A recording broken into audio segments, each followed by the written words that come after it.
Hello, everyone, and welcome to another version of our virtual pitch with ScreenCraft. We're so excited. I'm your host, Donita, with ScreenCraft, and I'm excited to go through all of our pitches today. We will be listening to 8 pitches from our amazing finalists, and we are on a mission to foster careers of emerging writers and filmmakers by providing inspiration and insight into the craft of screenwriting.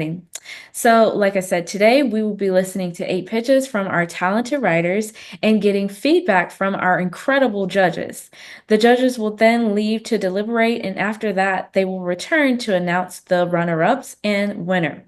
So during that time, the judges are away. We will also be letting the pitchers take a break, but then we encourage you guys to go to screencraft.com to read more about virtual pitch. And congrats to all of our finalists that are here today. We're so excited for you. We know this is not a small undertaking. This is a huge feat. You went through 1,000 applications and you are the final 8. So very excited to get started. So our first judge today is Laura Tan, works at Gersh. She is a TV Lit department agent at Gersh, and she is with the Literary and Talent Department of the award-winning talent agency Gersh, working with a lot of filmmakers such as Sam Elliott, Anna Paquin, Sam Rockwell, J.K. Simmons, Mark Hamill, and John Goodman. Thank you so much for being here. And Sorry, our of course, of course. Happy to be here. no worries.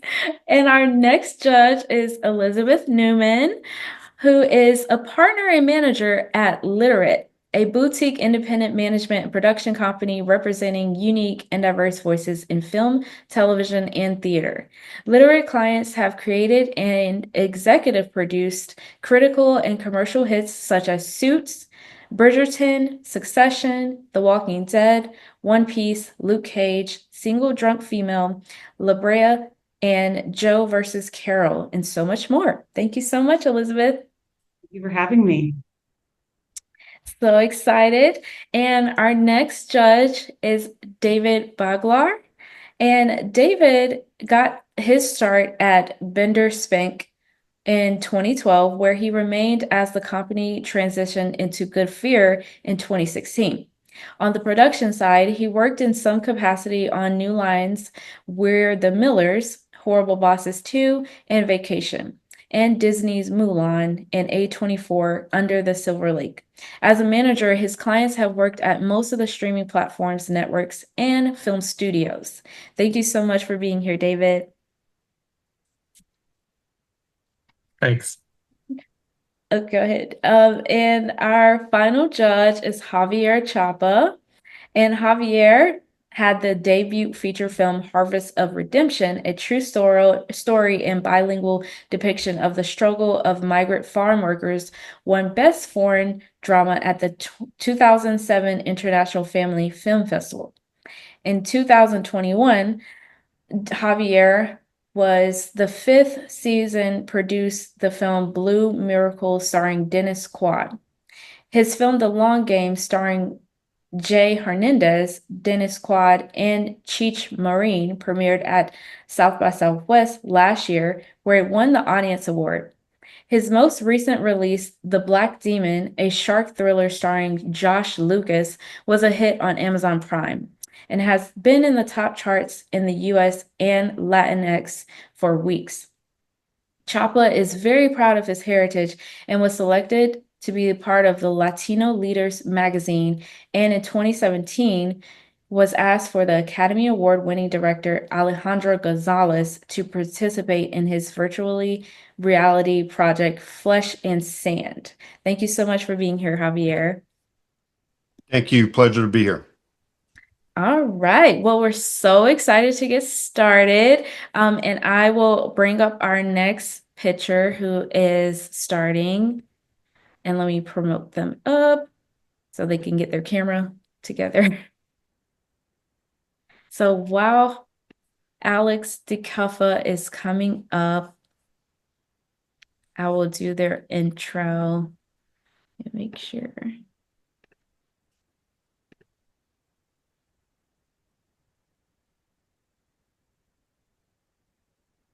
Okay. Okay, so Alex's favorite movie and show that inspired him to write is The Sopranos. It's one of the biggest filmmaking and writing influences on his life. It inspired him from an inappropriately young age to write gritty anti-heroes, to not be afraid to write something out of the norm. Tony Soprano is one of the all-time great characters that they believe and someone they'd like to go to lunch with and have some gagabogle. Alex is going to pitch and present to you his debut feature script, Civilized Nation, as a writer-director. Take it away, Alex. Thank you, Danita. Hello, I'm Alex DeCufa, and I'm the writer-director of the nearly funded feature film Civilized Nation. Civilized Nation is The Purge meets Children of Men and Get Out. It's a 90-minute contained dystopian horror thriller. We have already attached our two main characters, David and Susan, with BAFTA Cymru recipient Mark Lewis-Jones taking the role of David and Joe Hartley as Susan. We've also recently attached Star Wars Rogue One editor Cole Gowdy as editor for the film, and indie film legend Giles Alderson as executive producer to oversee the success of the project. If you could kill somebody legally, would you? Don't answer this just yet. You can think about it until the end. England, 10 years in the future. Capital punishment has returned to the UK and has been localised to individuals under the Affordable Justice Act 2030, whereby individuals are granted a period of 1 hour with someone who has committed a crime against them or a loved one, which has been proven in a court of law. In that hour, they can do anything to the criminal, up to and including murder. Civilized Nation follows the story of grieving parents David and Susan, whose son Will was murdered by his partner Amber. Under the Affordable Justice Act, they have decided to exact revenge on Amber, which is where we join them. At first, David and Susan are united in their pursuit of revenge, but David begins to doubt if killing Amber will actually make them feel better. Amber uses this and appeals to David's softer side in order to divide and conquer, as if she survives the hour, she goes free. Amber eventually succeeds in her manipulation of David, escapes her restraint, and a grueling fight for survival ensues in the house. As we approach the final moments of the hour, Amber is dragging herself down the driveway to the perimeter line, and with Susan incapacitated, David finally kills Amber before she can escape. The street that was watching intently immediately goes back to normal as if nothing has happened. David and Susan sit next to each other, desolate and exhausted, but never further apart. Civilized Nation asks the difficult question of its audience, challenging their views on what is moral versus what is legal. I was inspired to write Civilized Nation because of the growing turmoil and civil unrest in the United Kingdom that I've seen over the last decade. I have seen a change, and not a good one, and the aim of this film is to wake the audience up to what our future could look like. So, I will ask you all once again, if you could kill somebody legally, would you? And could you live with yourself afterwards? Thank you very much for your time. Thank you, Alex. That was a wonderful job. Thank you. Thank you. All right. I'll hand it over to Elizabeth to give feedback first. Sure, Alex, thank you so much for sharing your pitch with us. What I really appreciated about your pitch, and I know you only had a few minutes to share, which I would imagine is a very rich, complex story, and you're asking incredibly insightful questions. I think you did a marvelous job really distilling it down very clearly, as far as the why behind the project, the status of it, who you are, why this matters to you. So I think just as far as, very nice job there. And as far as, just some constructive feedback, I would say, if there's a scene that offers something emotional that we might connect to, that might be something to consider adding into your quick pitch. A moment that might feel visceral or emotional that we can really, sort of engage with while hearing the pitch. That might just be something to think about. But overall, really enjoyed that. Brilliant. Thank you so much. And Dave. Yeah, thanks, Alex. Really, it was a great pitch. I think we all hear a lot of pitches, and you made the most of the limited time you had. I always appreciate a hard-hitting or visceral question, anything that can capture someone's attention, and I think you did that here. And I like the way it was bookended. It was fun. It was engaging. It was a little like it sets the tone for the few minutes that you have. Um, and you touched on some really thought-provoking themes. Like those were all very clear. And that you were able to give a little history of the project and hit those key structural character moments. Kind of give like an extended log line. It felt very complete. I felt like I was given sort of everything I needed to have a picture of what you're going for. So great job. Brilliant. Thank you. Lyra. Yeah, just to echo Dave and Elizabeth, I think you did an excellent job, presenting this world and, leaving us with these very interesting questions to sit on and, really help us remember, this pitch. I would just love to know more about these characters. And obviously you have such a limited time to give this pitch, but would just love, to learn a little bit more about who they are. And I mean, obviously you don't have a ton of time and you had so much to set up, but overall, really great job. Lovely. Thank you. Yeah, agree with the rest of the group. It's obviously a great package, and I think obviously you only have 3 minutes, but I think it's sort of maybe getting out ahead of the bigger question. If you had the ability to kill someone legally and making that sort of a relatable sort of concept to your listener and to someone that's interested in maybe buying this, condoning sort of serial killers, if you will, I think is the big sort of cliffhanger for me.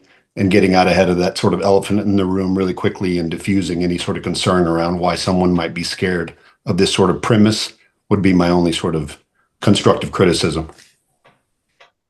Yeah, no, that's really, really a great valid point. Thank you. Okay, great. Also, for the judges, you're welcome to ask any questions if you do have questions for any of our pitchers. You're not limited on your time, but they are with the pitch. But yeah, if you have any questions for Alex, feel free to ask as well. Alex, was there something personal that inspired this project for you?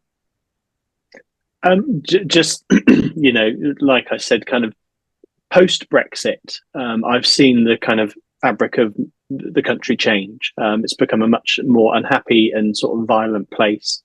And me in my kind of imaginative head kind of looked forwards to kind of like, what the world could be. And then I remembered when I watched The Purge back in 2012, it was set in 2022, which felt like such a long time away. But that was actually kind of around the time I started writing this.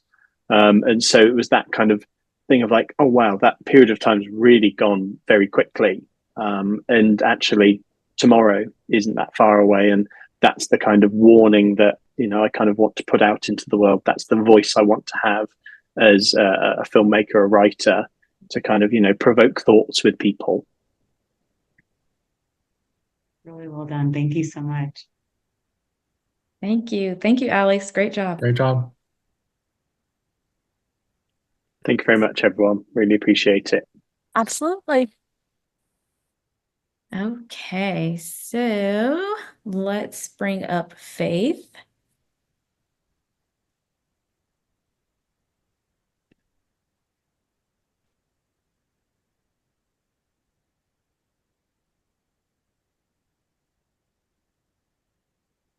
Okay, and as Faith is coming on, I will introduce. So Faith Dismuke So much of the humor Faith found is heartfelt and comedic stories stem from the highs and lows of her childhood in New Jersey and her past career as a semi-professional track and field athlete. Today, she resides in Atlanta, Georgia, where all she needs in order to have a good time is her wife, her fleece pajamas, and her record player and reruns of the Golden Girls. Take it away, Faith. Thank you so much for that introduction, and I hope everyone's having a great day. I'm excited to talk about my half-hour comedy TV series, The Great Balgair, which follows an eccentric fortune teller who gets brief visions of the future, but struggles to keep his strip mall psychic shop in business. In this absolute dumpster fire of a world we live in today, we constantly face uncertainties, whether it's our politics, our health, even the planet's health. And because of that, many of us look to resources to predict the future just so we can feel some sense of control. And in my series, the citizens of the fictional city of Chokenwood are no different, which is why many of them go to our lead psychic, the Great Balgair, and his shop, Balgair's Visions. And in Balgair's Visions, you won't just find makeshift gems or candles. You'll also meet Balgair's shop family, which includes Lily and Rose Watkins, Balgair's teen mentees who have the ability to contact the dead. Lily and Rose's mother, Detective Wren Watkins, who, despite not being a psychic herself, supports her daughter's gifts. And finally, you have Balgair's faithful and only follower, George Chapman, whose loyalty to Balgair knows no bounds. So certified by the stars, Balgair's sole purpose is to help his customers find answers from the universe to solve their problems. I mean, he also wants a successful shop as a middle finger to his estranged father, but mostly it's to help his customers. And despite these altruistic goals, Balgair struggles with the day-to-day problems that come with running a small business. In addition, Lily, Rose, and Wren actually struggle with the recent loss of a loved one, while also just struggling to balance their work and their school lives outside of the shop. And finally, Balgair must protect the sanctity of fortune telling from obstacles like cell phones from the neighboring tech shop or celebrity false psychics. Even if that means he gets his butt beat by a ghost in a seance, but that's just part of the job. And well, despite these antics and despite Balgair's impulsive schemes, what viewers of the show will find is a family that is bounded together by their love of fortune telling. So that is my pitch, short and sweet. I personally wish I had a cool psychic ability like Balgair, but instead I have this comedic series that I believe a large and diverse audience will connect with and hopefully just get some laughter and comfort in these, easy to say, stressful times. So I'd love to know your thoughts on this concept. Thank you, Faith. Great job. Thank you. Thank you. I'll start with Dave. Great job, Faith. You're very charismatic and a Zoom full of, I assume, mostly strangers.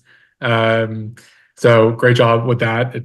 I was definitely hooked and was excited to hear more about this world. And I thought you did a good job of sort of describing the sort of the tone, the mood of what the show is.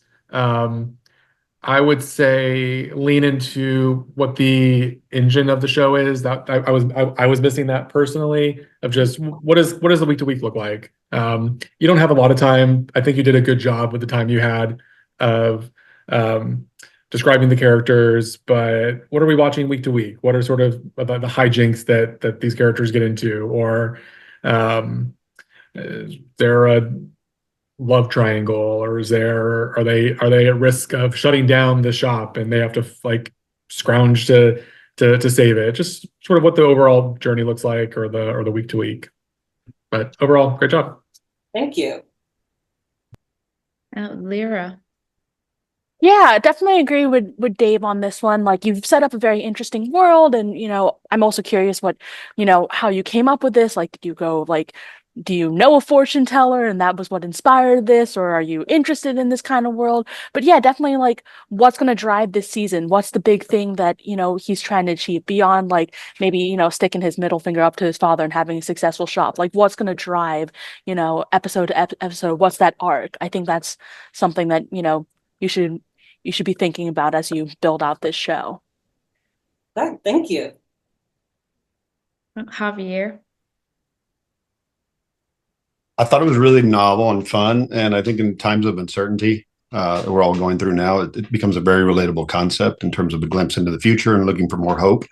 So I really appreciated that side of the show. I think a lot of comedy comes from sort of obstacles and intentions and juxtapositions of opposites, which perhaps, you could thread more throughout, to Dave and Lyra's point. But overall, I thought it was a lot of fun, and I thought you did a great job. Thank you. Just to echo what everyone said, you have amazing energy. You're funny, which is so hard to do again in this brief amount of time. I was laughing. I really appreciated, again, the specificity of the world that you've created, this kind of unique little subculture within this family. I sort of felt like I could envision this setting in this world in such a unique and specific way, which I love. And just to echo the group, as far as the question that I wrote down was sort of episodes, sort of what is that episodic engine giving us examples? And I think even more specifically to that, these days there's sort of that question of, closed-ended episodic storytelling and also the sort of binge watching serialized storytelling. So again, it's hard in this brief style of pitching, but when you give those examples or when you're talking about the world of the show, is there like a larger mystery that's going to pull us from episode to episode in like a bingeable manner? Or is this more of like that sort of traditional like workplace or family comedy that's a little bit more closed-ended? Touching on that might give people a greater sense of sort of where the series goes. But again, just in this context, it's so hard to put all of that in there. You do a wonderful job. And I just want to reiterate how great your energy is. Thank you. No, I really appreciate this feedback, especially talking more about that engine of the show. If you don't mind me kind of answering some of that question, the show is a bit of a mix of, while it's primarily episodic, because I want this to be a show of comfort. I want this to be the kind of show that an audience member or somebody, a viewer, can just get into an episode and just watch it. That is their favorite episode. That's the episode that they might share with others. So I really wanted to build almost like a community around this series. But there are those driving points, like I said, the middle finger to the father, since I guess that's the phrase now, where we see Balgair really dealing with his childhood trauma of dealing with a verbally abusive father. His father is just somebody who's honestly just a jerk, honestly. So you're watching somebody, you're watching an adult just kind of trying to fight through that, cover that with arrogance, but instead you kind of see that vulnerability come through. You're also, as somebody mentioned, it's not a love triangle, but you're building this mentor-mentee relationship between Balgair and Lily and Rose. Lily and Rose, his teen mentees, because Lily and Rose recently lost their father. So now he needs to kind of overcome his own father issues in order to become that father figure for someone else. So the audience member is watching, like I said, this relationship build, this family come together, which I love the uniqueness of this, where it's not a nuclear family that's already related from the start. You get to see a family be formed, not by blood or relation, but by experience. And that's something that I want viewers to experience. Wonderful. Thank you so much, Faith. Great job. Thank you. All right. Let's bring up our next picture, which will be Michael Clifton.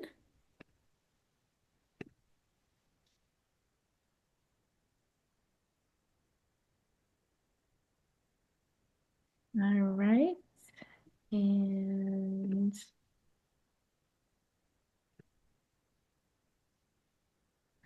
okay, so Michael Clifton uses genre to explore identity and trauma. He writes stories about outsiders caught between real and imagined horrors. So take it away, Michael. Hi, everyone. I'm going to share a monster story with you today. My name is Michael, and I grew up in the birthplace of a bona fide monster, the Mothman. For me, the scary part of living in a small Appalachian town, though, was being gay. To many people, I was the monster. And I'd love to say, well, things have changed, but Last year alone, there was a record number of anti-LGBTQ plus bills introduced into legislation. This story comes from a desire to see queer characters acting with agency. It is a TV pilot that puts a present-day spin on a horror classic. It is called Jekyll and Pride, Pryde. Most everyone is familiar with the original 1886 classic by Robert Louis Stevenson. What most people don't know is that it's critically regarded as an allegory of repressed homosexuality. And that's where we're going to lean. And as we do, I want you to think True Blood meets Riverdale. So there's going to be juicy violence, gay sex, straight sex, mystery, a bit of dark humor and camp. This is going to be a guilty pleasure with serious themes. Okay, so the series, Jekyll and Pride, it takes place today. It is set on a conservative Christian college campus that has a stake in Dr. Jekyll's family research, a formula that promises to keep the monster at bay. And that monster is gay desire. And Jekyll is young and affable. He doesn't like the spotlight. He's also closeted. When an arrogant new investor threatens to take his lab, it is Jekyll's own personal shame, along with unethical science, that creates the evil Reverend Pride. And he's a different kind of monster. He is sexy and confident. He does not hide in the shadows. He commands attention. And by day, he's advancing their career through cringy microaggressions. But at night, he's confronting his own sexuality with hideous acts of violence. By the end of the pilot, it is Jekyll that is in handcuffs, his lover is in a coma, and a dead body has his fingerprints. As the series unfolds, there's going to be a growing body count that keeps a target on Jekyll. There's a drug-addled detective that wants to nail him for murder. His misguided therapist wants him to find the right woman. And the school, they want results. All of this keeps him in constant conflict as he struggles to find his courage and his voice. Every episode is going to follow the Jekyll and Pride conflict, but individual episodes will focus on the shadow side of a different supporting character. It could be Jekyll's sister. It could be a devout student. What are they hiding? Will they find their courage? Will it be enough to survive the conflict between the two men? I think this is a world that people can take pleasure in. It's filled with blood and mystery and sexy thrills, but it's also a familiar place where everyone has a cross to bear and a personal demon to overcome. Thank you. Thank you so much, Michael. Wonderful job. Thank you. I'll start with Lyra. Yeah, Michael, I think you really did a great job setting up this world and introducing us to these characters. I love that you have a very personal connection, relating it to how you grew up, and I you have a great energy, and yeah, I really enjoyed the pitch. I think the biggest question is, you kind of touch on a couple of the characters and a couple of the things that, that we're going to see throughout the show, but would love just like maybe a more cohesive arc to the story. But obviously you don't have a lot of time, so totally get it. But it's a very interesting pitch. I really enjoyed it. Thank you. Elizabeth. Michael, again, congratulations. Really well told. I really was drawn to just those literary allusions, referencing, the classic Jekyll and Hyde, but making it feel really modern and urgent with the themes that you're exploring. Similarly to what Lyra just said, I love how you made it personal and really vulnerable, sort of bringing us into the sort of inspiration for the story. So all of that was really well done. And I think just to kind of echo the feedback, because you're packing in a lot of that into the beginning of the pitch to bring us into this world, making it clear about the sort of the story arc and what we are going to be following as an audience, really from a story perspective. Even before we get into some of those bigger themes, might just help reframe for the listener kind of what the show is that we're watching, maybe switching the order of how you're introducing the story so that we're maybe getting into some of those thematic questions after we understand the world, just so that we're not sort of thinking about that too much before we understand the world that we're inhabiting, if that makes sense. So just really love everything that you shared with us, but just maybe thinking about the order of how it's being told so that we can understand it a little bit more clearly. But I really love so much of the ingredients of this show. Thank you. Javier. I thought you did a great job, Michael, and I agree with Elizabeth. I think the themes are very timely, and I agree with Elizabeth. I sort of struggled with who I was following, and I know you only have 3 minutes to sort of tell this story. And when you say this is a monster sort of, themed sort of show, is it a real monster? Is it not? Is it sort of a play off of Dr. Jekyll, Mr. Hyde? So maybe sort of, making that a little bit more clear from the onset. But I thought it was really novel and timely, and I thought you did an incredible job. It's very dense, and it's like, how do you sort of simplify it? Would be my constructive criticism. And Dave. Yeah. I don't think I have anything wildly different. I jotted down similar ideas to something everyone's touched on, but I thought you did it. I mean, from the onset, yeah, you've got a great energy. I thought you painted a brilliant picture of what this is going to look like. Like, I immediately got a sense of the tone and like the color palette of what the show looked like. So it was very visual, and that's not always easy to get across in a 3-minute pitch. And to touch on something that everyone said, is you've got 3 minutes. If this was like a 15-20 minute pitch, we'd be able to get through more of the series. I wonder if there's a place to include a sentence of what does the future of the show look like, just to give a taste of where these characters are going, what they're going to go through. Just I put that under the what's the journey of the show look like for these characters. And other than that, yeah, it was great. All right. Thank you all for this feedback and your time. I appreciate it. Of course. All right. Thank you so much, Michael. Great job. Okay. We will bring up Jojo Bazek Stocks.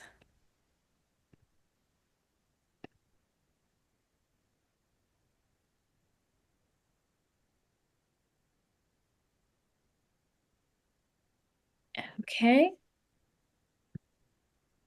And Jojo says that Ghostbusters is the movie that made her want to write.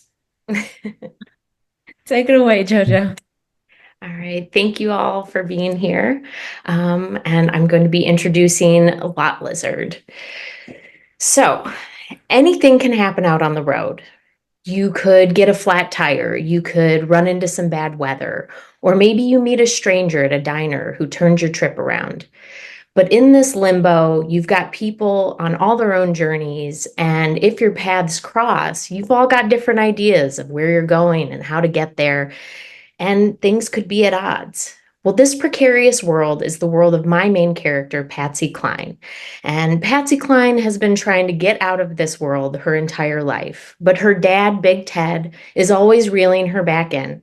And he reels her in one last time when he's murdered and she inherits his semi-Zeus.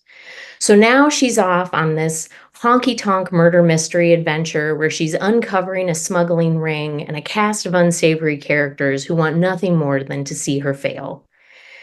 But fortunately for Patsy, she runs into her nemesis, Babe, who is a bedazzled lot lizard, aka truck stop sex worker, who not only helps her drive, but also introduces her to the Ladies League, which is a bawdy group of women and allies who help each other out on the road. And together, they all help us uncover the twisted truth behind Big Ted's murder. Lot Lizard is a gritty action comedy in the same vein as movies like Over the Top or Roadhouse, and some of my favorite cult classics like The Hellcats or The Warriors. But this isn't just a cult movie. This is for everyone, really. We've got lots of laughs. We've got epic parties out on Route 66, and there's even a Smokey and the Bandit chase involved. On top of that, there is a lot of heart, and this is where it kind of taps into my personal side of this story. And I think a lot of audience members will resonate with these themes of finding closure with somebody after they're gone or making amends with your past. And I think that on top of all of that, you could expand this even further because I see this with lots of franchise potential and the ability to have a sequel or to have a TV and or web series. I also see the potential for video games for your phone, your PC, or your console. So it's a big meaty world that I've created, and I think expanding it across mediums would just bring even more people in. So short and sweet, but that is Lot Lizard, and I am JoJo Bozick Stocks. So thank you all for listening. Thank you so much, JoJo. Wonderful job. Thank you. Thank you. I will start with Javier. Hi, Jojo. Short and sweet's always great, and I love Over the Top and Roadhouse. So you had me at those two references and films. I thought the setup was simple. I wanted to know a little bit more about the world, sort of the Lot Lizard world, if you will, and sort of setting that up earlier on a little quicker for me, so that I'm sort of along for the ride and the journey. Given that the jumping off point for the story is pretty simple but unique. And then it's also just thinking about, even though I know these are references, it's like how do you sort of tap into the vein of sort of a multi-generational sort of experience and a younger sort of generation as well, in terms of, the thematic sort of thread of this story, and the world and the sort of, the engine of it, if you will. But overall, I thought you did a great job. Thank you. And Dave. And JoJo. Yeah, I mean, I agree with what a lot of Javier said. I think it was presented really well. I was hooked. I think this is one that could benefit, in my opinion, from like a sort of trailer moment, because you have a lot of really great comps and touchstones of what the genre is. But it was kind of hard to visualize these characters in this world and those comps and genres altogether. So I think a quickly hitting a pivotal moment or something that could fit into like a trailer that highlights highlights the genre and supports the comps that you gave would only enhance it. But yeah, great pitch. Thank you. Elizabeth. I love the quirkiness of the tone and just the specificity of the characters that you presented. I'm just desperate to know more about this ladies' league. There were so many great details that you included. And it feels very personal, and that there's, this is a world that you've really experienced. As far as feedback, I think at the very beginning, I wasn't clear if it was a feature or if it was a series. I think you mentioned it sort of late in the pitch. So I would just recommend stating up front that it's a feature, and then making sure that, the main difference, of course, pitching a feature and a series is, for the feature, I kind of want to know the beginning, middle, and end, that sort of 3-act sort of structure. So just making sure that you're hitting that story so that I really understand the world of the show. I think you probably, for purposes of a short pitch like this, I don't think you need to spend too much time talking about the franchise potential, because you're so limited in how much time you have to kind of talk about the real meat of the first, iteration of it in this feature film. So you might want to, if you need to trim that part to have more real estate for the movie, I would take a look at that. All right. Thank you. And Lyra. Yeah, definitely agree with everything that all the other folks have said. I do think like it's interesting to talk about like franchisability, but I'm not sure if you needed to focus so much on that in the limited time you had. The big thing too is, you set up a really interesting world. You brought a lot of great energy. I just want to know, as Javier said, I want to know right off the bat, like, what is a lot lizard? Because obviously that's not a term that we're all going to be familiar with. So, I think that's the biggest question. And as Dave said, like a really, strong way to start this pitch is like dropping us, in the world from the get-go. But overall, really great job and really interesting world. You. All right. Wonderful job, JoJo. Thank you so much. Thank you all. Bye. Okay, so now we're gonna let up Michael Harris.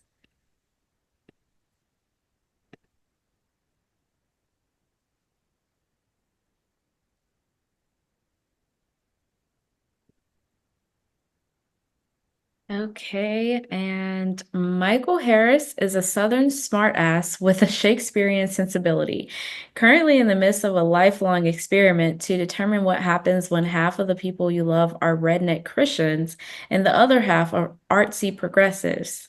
Take it away, Michael. All right. Have you ever cried out, "Could this day get any worse?" And the heavens responded with a resounding, "Hold my beer." Well, that's the theme of my action comedy feature, Dad Asses. Think Dog Day Afternoon meets Nobody. Eugene Heffernan's life hasn't gone all the way down the toilet, but it is definitely circling the bowl. Before noon, he loses his job without severance. He loses out on a weekend with his daughter, and he gets pulled over. Now, he tries flirting with the cop, tries to get her phone number, but all he receives from her is a ticket and her gentle rebuke that it's not illegal to have no game, it's just sad. Next morning, he wakes up, his Jeep has been stolen. Same officer who wrote the ticket writes the report. And while Eugene's game has gotten cuter, it remains sad. He realizes he only had collision coverage and desperate for money. He hatches a plan with his best friend Mark, a plan that will require them to become beige pants badasses, aka dadasses. With a fully insured rental car, they find and total the Jeep. Eugene grabs what he thinks is his gym bag. Gunshots pepper the air. In the escape, Mark gets injured. They have to take him to the hospital. And confused by the gunshots, Eugene looks into what he discovers is not his bag and not full of his stank drawers, but is in fact full of bags of heroin. He rushes to try to return the rental car and cover up his path, but he gets cut off by the trigger-happy drug dealer. A high-speed and half-assed car chase ensues. The drug dealer wipes out. All seems right with the world. Eugene dumps the drugs down a storm drain just in time to get a phone call telling him he needs to go exchange those drugs for his friend's life. So, showdown. Empty parking lot. With a combination of bleached flour and... Hi, babe. Sorry. Hello, honey.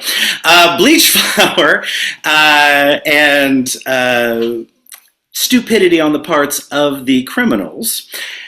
The dadasses are able to escape and survive. They turn in the now literally on fire rental car. Eugene walks home. Police lights. Third meeting with the same cop. He has given up on trying to get the phone number. He's accepted that having no game is not illegal. It's just sad. But the officer tells him, you know what's really sad is giving up just before you reach your goal. She hands him a piece of paper with her name, her phone number, and Thursday 7:30 p.m. written on it. Eugene's walk home just got a whole lot easier. There you go. Thank you, Michael. Great job. I'll start with Elizabeth. Michael, you are such a natural storyteller. I really was just laughing and smiling the entire pitch. I feel that your sense of humor came through really strongly in this pitch, and just again, in this short amount of time, I had a strong sense of these characters. Eugene and Mark are like this iconic duo. I would say that as far as just setting up the pitch, maybe just adding a couple sentences about that personal and making, of course, we all can relate to having that, that worst day ever, but maybe finding your specifically personal way into teeing up the story. I always just love that element. But I thought you did a wonderful job. It's funny and bold, and it got me right into the world of the show. Thank you. Cool. Thank you. Dave. Hey, Michael. Yeah, great job. I mean, just great energy, great charisma, great recovery. When when you were thrown, that's not easy to do. Hey. There's important marriage is important, man. 27 years, you don't throw that away over nothing. So anyway, but anyway, you were saying, sorry. Nothing gets in the way. Yeah, I thought the pitch was really well organized. I feel like I got a good sense of the world and the characters. You hit some of those key structural moments, those sort of trailer moments that got me to lean in. And I just felt like I had a sense of this world and these characters and the comps and the mood you were going for. So yeah, I was hooked. Thank you. Lyra. Yeah, definitely agree with what both Dave and Elizabeth said. You have such a great energy. You really immediately dive into this world and just bring a lot of fun. And that's a huge part of such a quick pitch is you just got to get people hooked right from the get-go. So you did a great job. Loved the way you told this story, and it was really engaging. So great work. Thank you. Yeah, just to echo what everyone said, you have a wonderful sense of humor, Michael. You had me smiling and laughing as well. I love the title, Dad Asses. It's a lot of fun. Just ordinary sort of guys having a bad day, sort of thrust into this unfortunate circumstances in the world. I think for these movies, it's all about execution. And so landing, I know you only had 3 minutes, but a couple of more cool action set pieces and sort of comedy beats like you did, would sort of help me sort of get to the finish line. I feel like you sort of, at the end there sort of just rushed through the third act, which I totally get. You only have 3 minutes. Sure. But you started off like your first 2 acts were really strong. And so maybe adding a couple more moments there and set pieces for the third act would really help round out the story. But I thought you did a great job. All right. Thank you. Thank you very much. Appreciate it. Yeah. And sorry, I don't want to rob everybody else's time, but I'll tell you, the personal part is a friend of mine got his car stolen. And when it was finally found, he said it looked like they'd opened up a disco in there because there was just like drugs and used condoms and disco balls. And he realized that they had more fun in his car than he'd ever had. And that was where the story started. But anyway, thank y'all for your time. I appreciate it. Who's your dream casting for this movie, these 2 guys, for the dads? Oh, jeez. I mean, if I can have anybody, if being alive doesn't matter, I would love to have John Candy in it. But if that's going way back, right now, oh gosh, that's honestly, you know what? Honestly, and this just shows how old I am. I wish it was Gene Wilder and Richard Pryor. Oh, that would be amazing. I always love watching those guys. But anyway. Good question. I'll have a more set answer next time. It's a good question. Anyway, thank y'all. Thank you. Thank you. Thank you so much, Michael. Okay, let's bring up Mikkel Schick.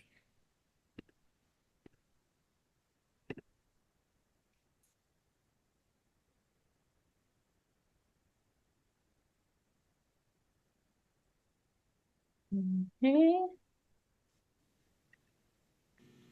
And Mikkel Schick is a New York City-based writer whose work can be seen on Netflix's The Dragon Prince.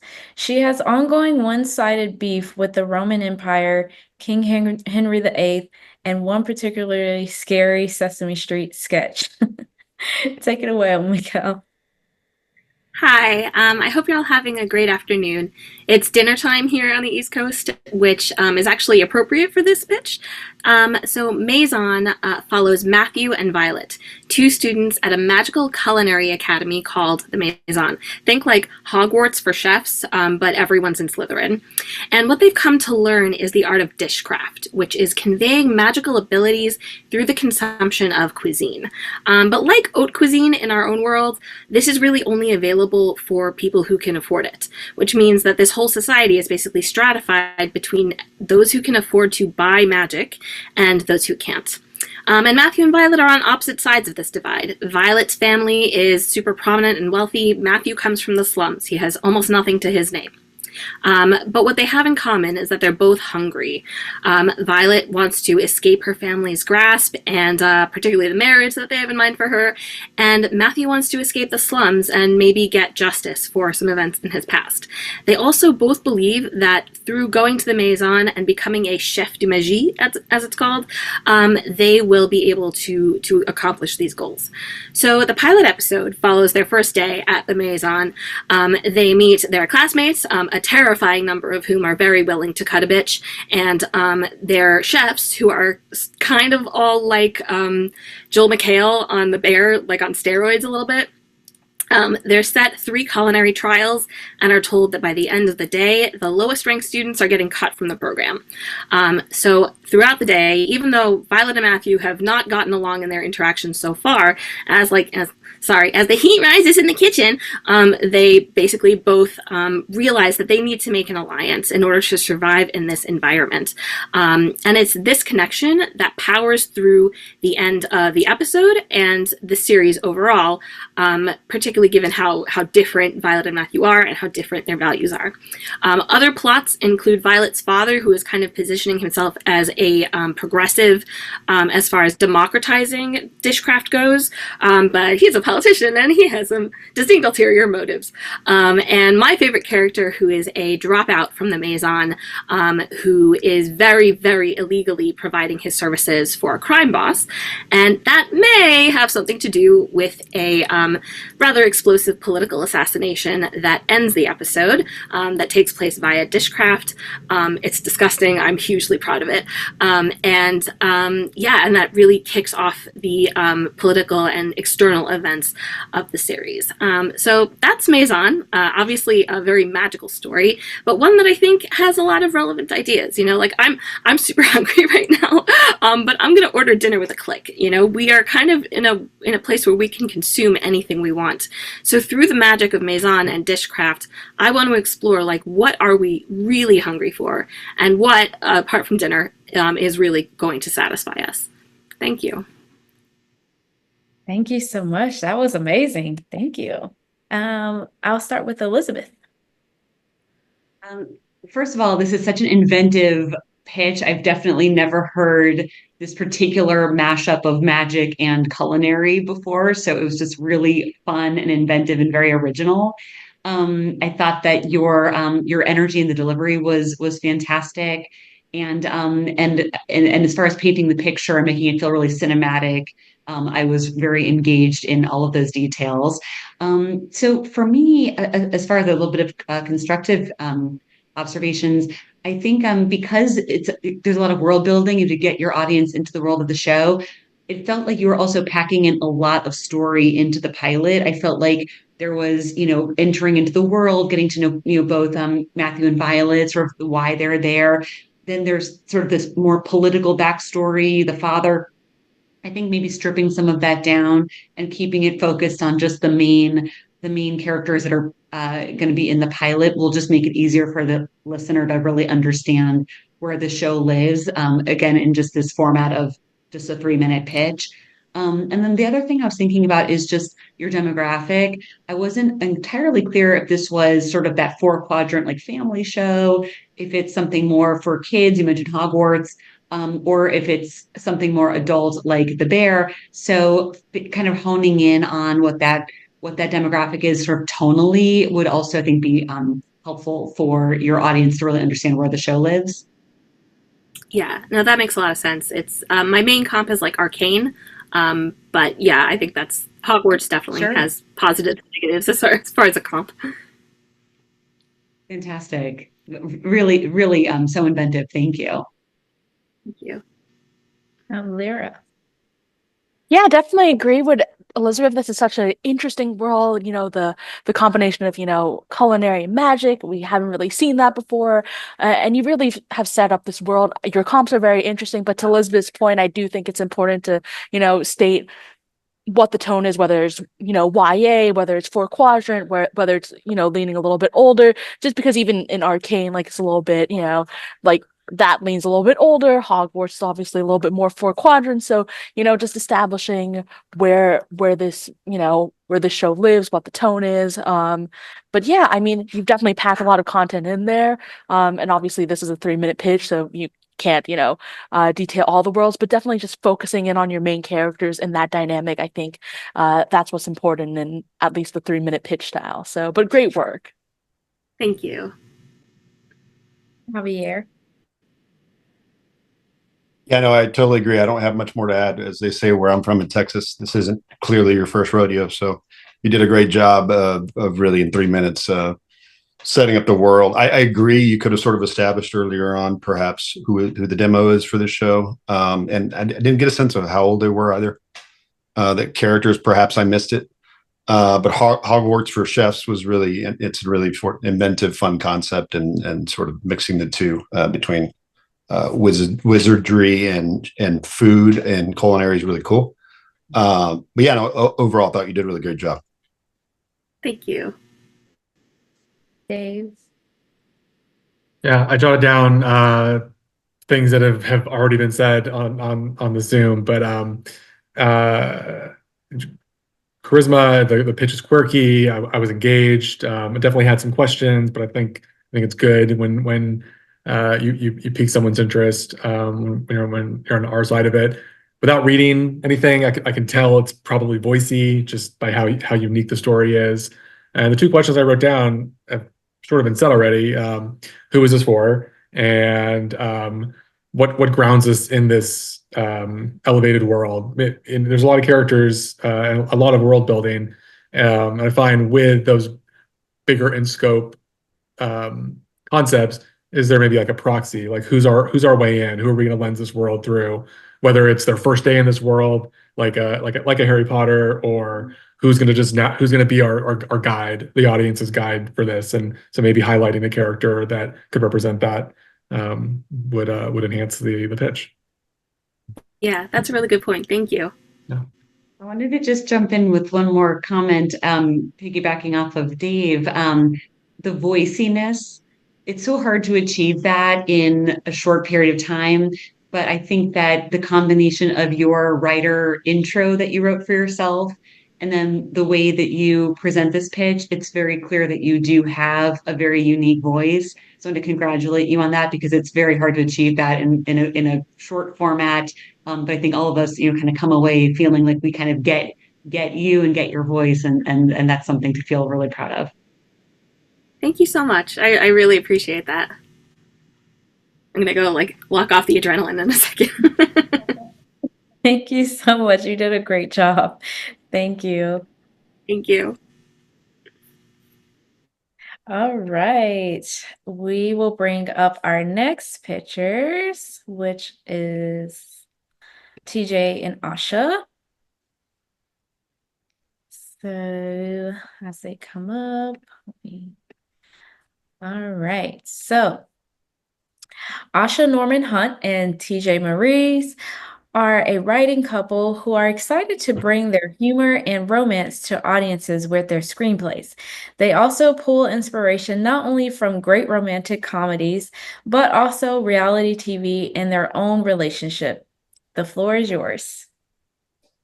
Hello, I'm TJ. And I'm Asha, and we want to welcome you to the wonderful world of The Bachelor X. The Bachelor X is a romantic comedy that is a love letter to the wonderful world of reality dating television.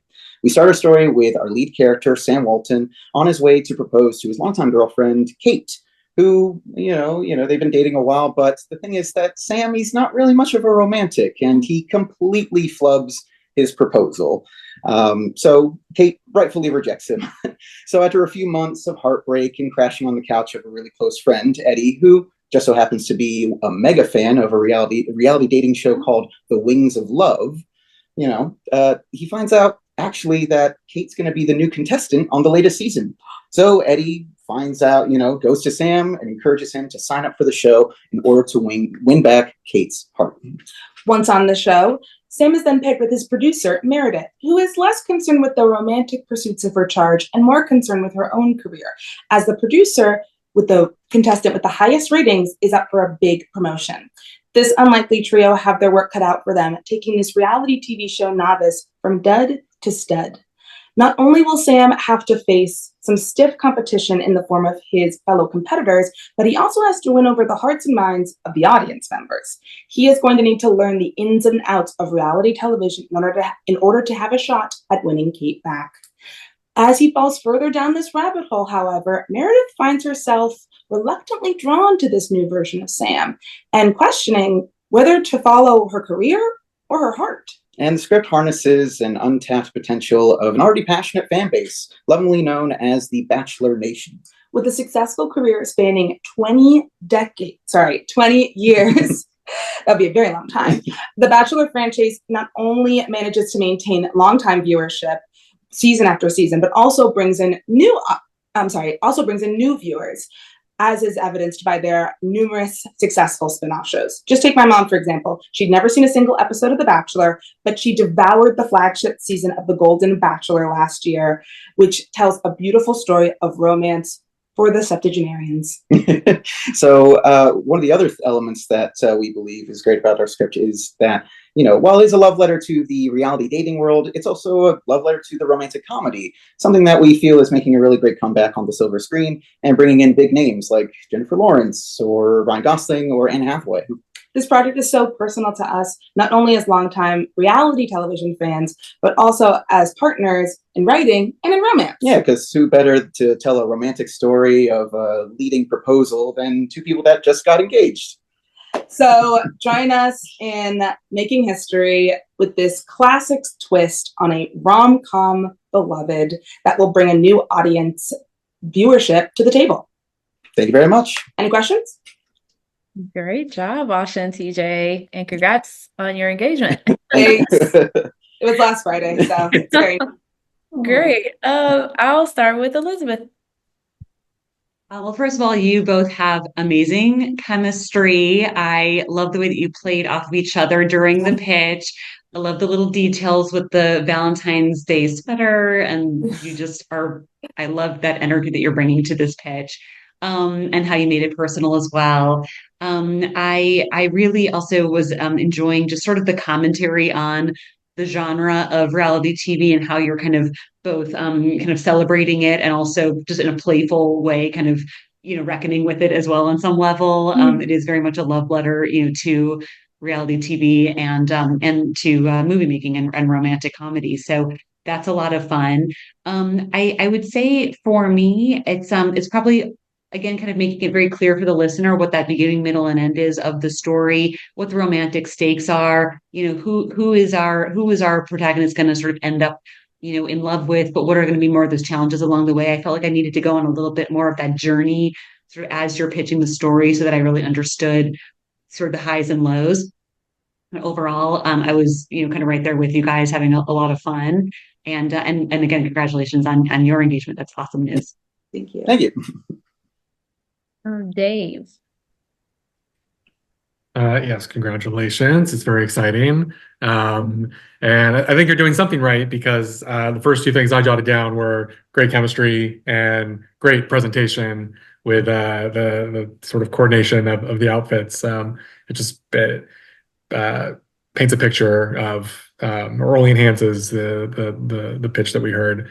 And I thought this was an inventive use of taking something that's sort of IP zeitgeisty. Obviously, Bachelor has such a wide fan base, and to take that and craft a unique story out of that, I thought you did a great job. And something I've said about other pitches is I think this is one, and I piggyback off of what Elizabeth said, of throwing in a sort of trailer. I'm calling them trailer moments, just to really hone in on the hijinks, if you will, of this narrative.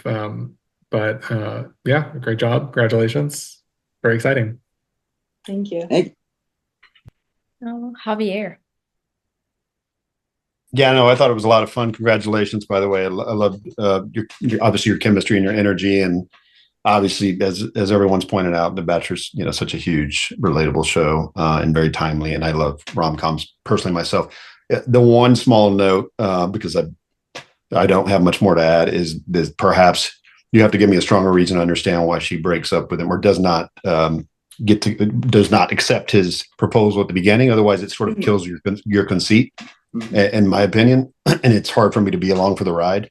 And I also think that to Elizabeth's point, I'd like to sort of fully understand the sort of 3-act sort of structure of this film a little bit more clearly. But overall, I love the energy. I love the concept.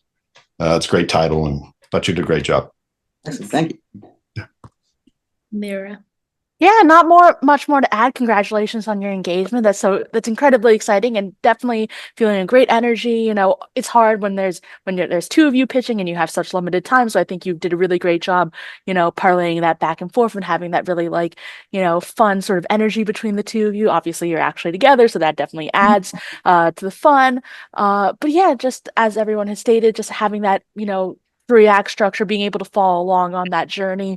The greatest things about rom-coms is, that really great climactic point. So like, what is that, that Love Actually, airport scene? What is that moment in this? I think even in The Bachelor, it's all about those very heightened, dramatic, sort of moments. So maybe having snapshots of those throughout the pitch would help as well. But yeah, great job.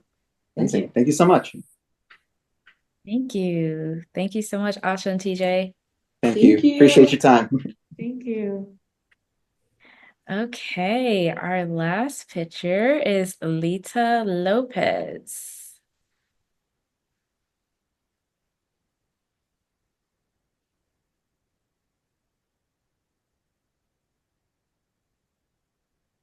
Okay.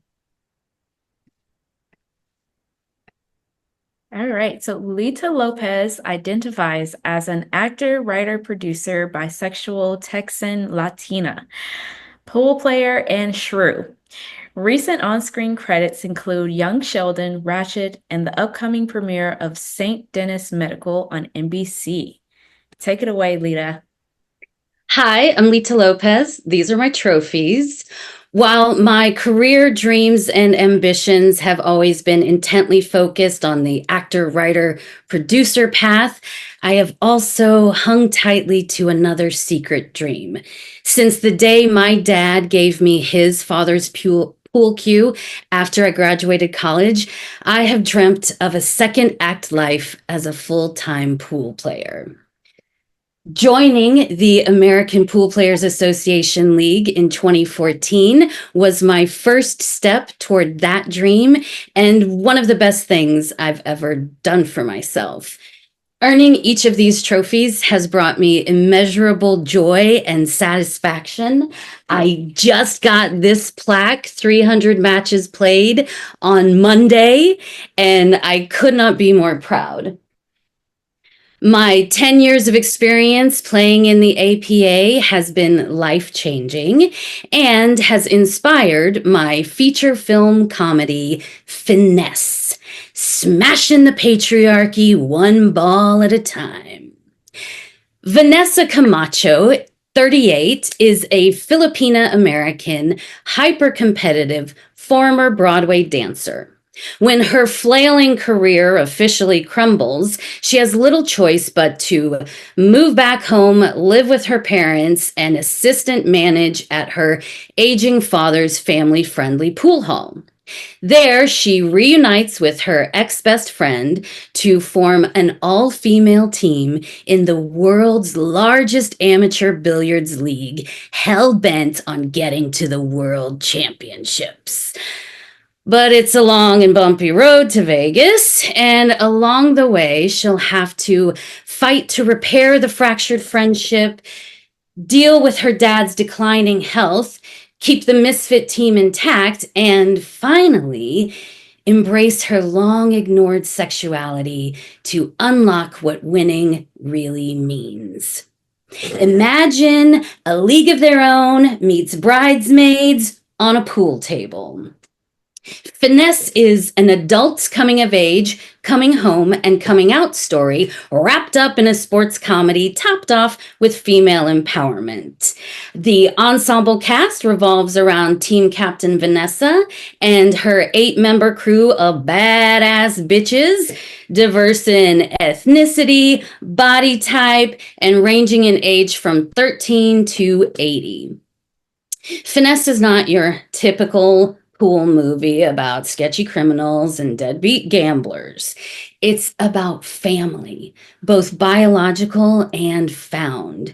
It's about women competing together instead of against each other, gambling on themselves. And the prize is self-satisfaction and self-worth. I am intimately acquainted with this whole vibe world, rife with comedy, drama, romance, cutthroat competition, and sneaky shenanigans. It's a ride, y'all. In addition to this comedy feature script, I do envision a full franchise within the unique universe of Finesse, with the potential to launch a TV series and a film trilogy. Thank you so much for your time. Thank you, Lita. Great job. Thank you. I will start with Dave. Cool. Hey, Lita, great pitch. I am so bad at pool. I envy your skills. I feel like I have good form, but I don't know the different parts on the ball to hit, and I wish I could learn. I know they sell balls that kind of teach you that, but I also teach beginner level lessons. So okay, I'll keep that in mind.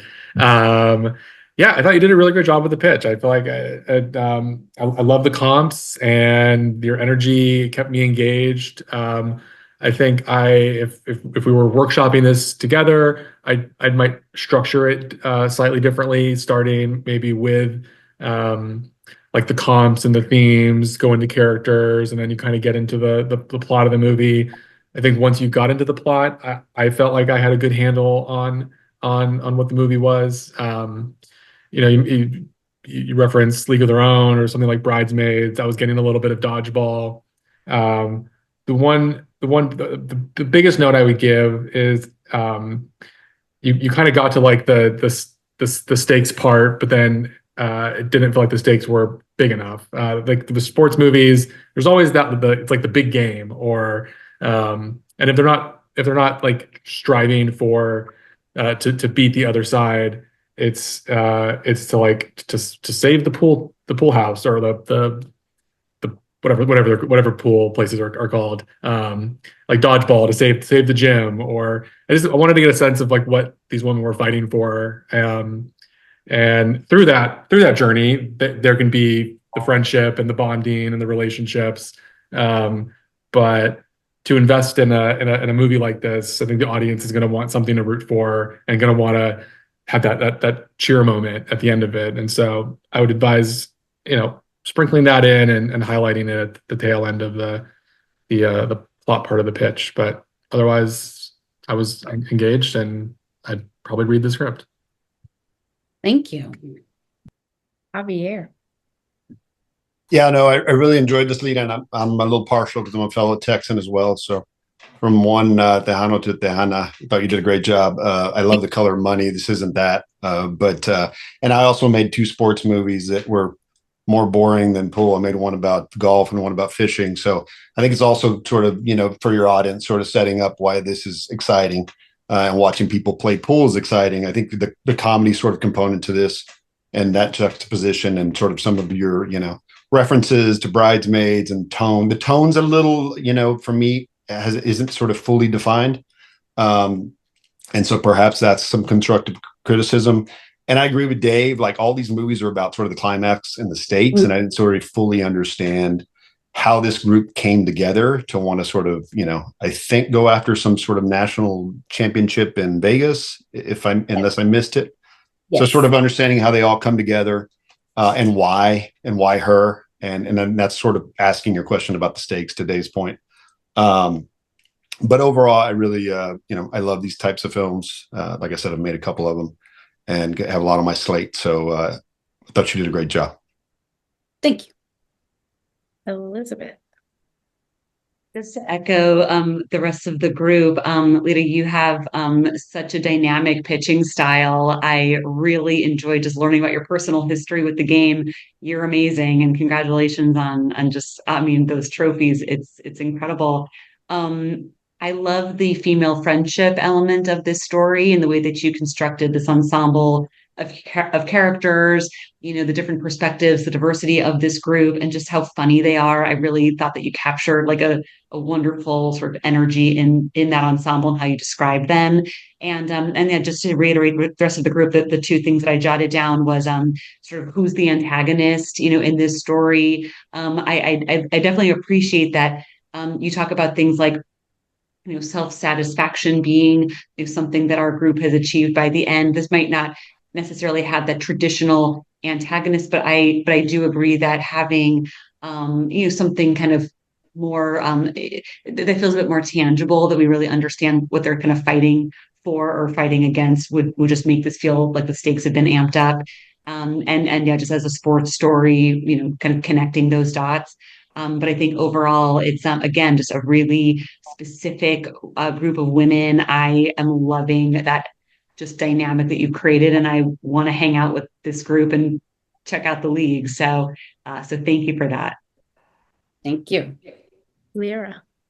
Yeah, Lita, this is such an interesting world. Obviously, it's not something that we've really seen, on screen before. So that's super cool. And your ensemble, everyone from being like 13 to 80, that's such an interesting, just image, just to even imagine all these different people from all different walks of life coming together to play pool. It's really fun. And it's clear that that you come from a little bit of an acting background, because you just have that dynamic personality. You're super engaging. That's fantastic. But just to echo what all the others have said, just giving, this group of women just something to fight back against, something that they need to conquer, something that they need to, win, just so that, the end of the movie can feel triumphant, like they've, really accomplished something all together. I think that's what this really needs. But great work and great pitch. Thank you. Thank you so much, Lita. Great job. All right. So we have finished all of the pitches. Great job to our judges. Thank you so much for judging all of our virtual pitches today. Thank you so much for your bravery tonight to our pitchers. Now our judges will go and deliberate, and when they come back, they will announce the two runner-ups and winners live. So they will have a brief deliberation, and we'll be right back.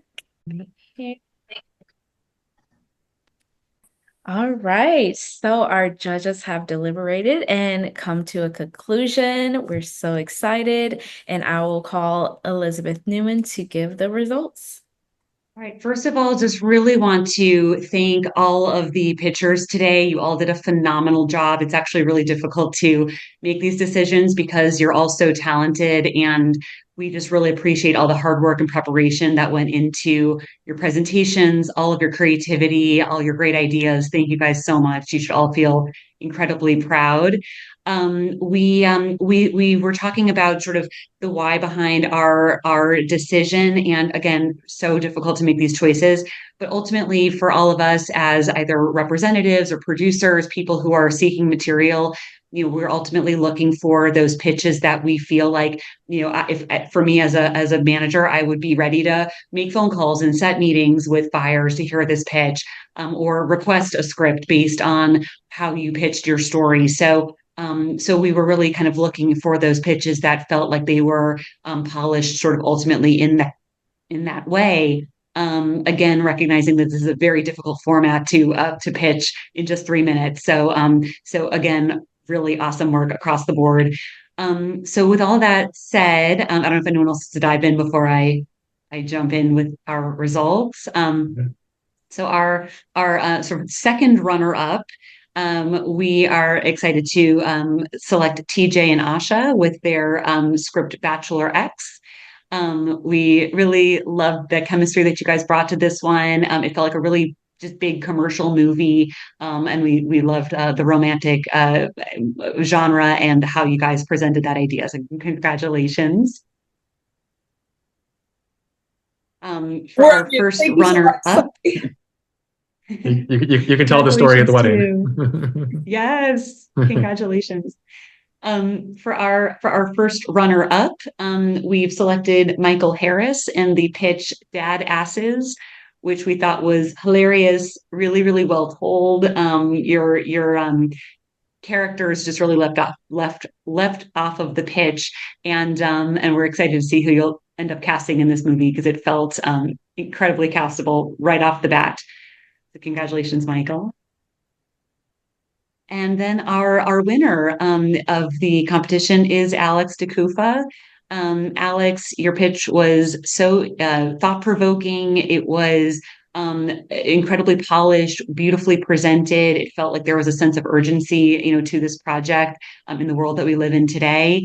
And this felt like a movie that, for all of us, we really want to see this movie and read this script and really understand how you've taken this story and put into the context of today's times. So really well done. Thank you so much. Wow, that's it's incredible. Thank you all so much. It's going to be very difficult to sleep after this now. We were completely dazzled across the board. Thank you to everyone. It was just an awesome experience to hear these pitches, and we're so grateful that we had this opportunity. Yeah, great job, everyone. Thank you so much. Thank you so much. I'm shaking. Thank you all so much. I'm more stressed than when he proposed. This is awesome. Well, thank you so much. Congratulations to everyone. Yeah. Congratulations to our runner-ups and our winner of this competition. And I will take a brief screenshot of everyone just so I'll count us down. 3, 2, 1. Great. Thank you so much. All right, cool. Well, thank you again to our talented writers that have done their pitches tonight. It was very brave of you guys, and cheers to everyone, our runner-ups and our winners. And thank you so much to our judges for your amazing insights and feedback tonight. And thank you for just being here and giving your time to us. And check out the winner announcement on ScreenCraft.org. And thank you so much for everyone being here.